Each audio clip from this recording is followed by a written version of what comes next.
निमाना घर देखी बेटी तू बियाहिया हो।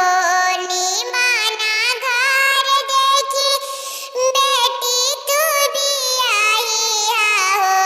खोजिया में सुंदर दामाद ए पापा, खोजिया में सुंदर दामाद ए पापा। अरे बेटी को बोली जानी बोलिया मोरे पापा हो।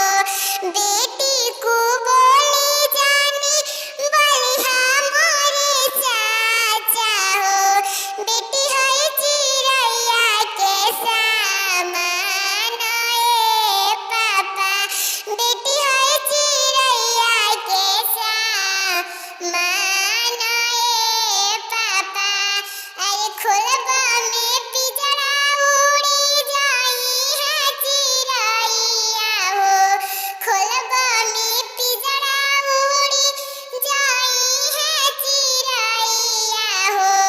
सुन होई है बाग बगीचा ए पापा, सुन होई है बाग बगीचा ए पापा। देव में दनवा बेटी दूसरा घरवा ते जब हो। देव तू दनवा चाचा दूसरा घरवा ते जब हो। सुन होई है घरवा दुआर ए पापा, सुन होई है घरवा दुआर ए पापा। अरे बेटी को बोली जानी बोलिया मोरे पापा हो।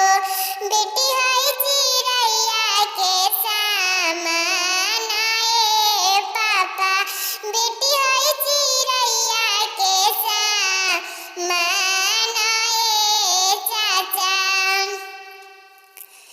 अरे नवा महीना बेटी गर्भ में पोसनी हो।